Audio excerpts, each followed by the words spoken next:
सिंधड़ी मां जिते डॉक्टर माहा शाह जी क़बर खां अॻु दरगाह गिरोड़ शरीफ़ खे बंदि कयो वियो। क़बर खां पोइ दरगाह जा दरवाज़ा खोलिया वेंदा। गादी नशीन सैयद आसिफ शाह जो इहो चवणु आहे। अव्हांखे इहा ख़बर ॾियो पिया सिंधड़ी मां जिते क़बर जे लाइ टीम उते पहुतल आहे। क़बर खां पोइ दरगाह जा दरवाज़ा खोलिया वेंदा। गादी नशीन सैयद आसिफ शाह जो चवणु आहे। इन हवाले सां वधीक अपडेट्स मालूम कंदासीं। असद शरला हिते मौजूदु आहे। असद, वधीक अपडेट्स आहिनि डॉक्टर माहा शाह जी क़बर जे हवाले सां। उते टीम पहुतल हुई, छा क़बर हिन वक़्तु जारी आहे? गॾोगॾु सैयद आसिफ शाह जो छा चवणु आहे हिन हवाले सां?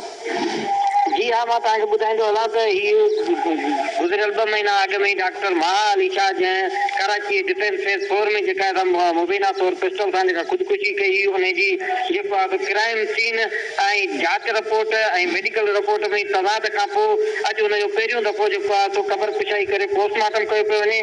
उनजी जेको आहे जेको चेयरमैन आहे मेडिकल बोर्ड जोड़ियो वियो आहे, जेको जुडिशियल मजिस्ट्रेट अली हसन मरीअ जी अॻवानीअ में हिते गिरोड़ शरीफ़ पहुतो आहे। ऐं लम्स जो जेको मेडिकल बोर्ड जोड़ियो वियो, जंहिंमें चेयरमैन आहे मोहम्मद अली कुरैशी, वकार शेख, डॉक्टर वहीद शाह नवाज़, अब्दुल अज़ीज़ शेख समेत जेको ॿिया डॉक्टर आहिनि। ऐं उन सां गॾु लेडी डॉक्टर आहे रेहाना चौहान, लेडी डॉक्टर आहे रजनी, जेके सिविल अस्पताल मीरपुर खां आहिनि, उहे जेके आहिनि हिते पहुता आहिनि। ऐं जेको आहे हींअर जेको आहे क़बर थी रही आहे। ऐं उन खां पोइ जेको आहे उन जा जज़ा वठी ऐं जेको आहे उहे फोरेंसिक लैब कराची माणिया वेंदा। उन हवाले सां जेको बोर्ड चेयरमैन आहे उन इहो ॿुधायो आहे त हिनखे 8 खां 10 ॾींहं लॻी वेंदा हलिया मेडिकल रिपोर्ट जे जुज़न वठण खां पोइ। जेको आहे मेडिकल जेका रिपोर्ट ईंदी उनखे 8-10 ॾींहंनि में उहा रिपोर्ट अची वेंदी ऐं उहा ज़ाहिर थींदो त हीउ वाक़ियो असुल ख़ुदकुशी आहे, मौत, क़तल आहे या छा आहे।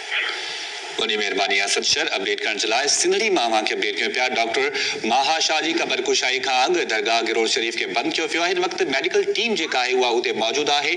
लेडी डॉक्टर्स उते मौजूदु आहिनि। ऐं हिन वक़्तु क़बर जेका आहे उहा जारी आहे। डॉक्टर माहा शाह जी मौत जा कारण मालूम करण जे हवाले सां हिन वक़्तु क़बर जेका आहे उहा जारी आहे। क़बर खां पोइ जुज़ा जेके आहिनि उहे वरिता वेंदा।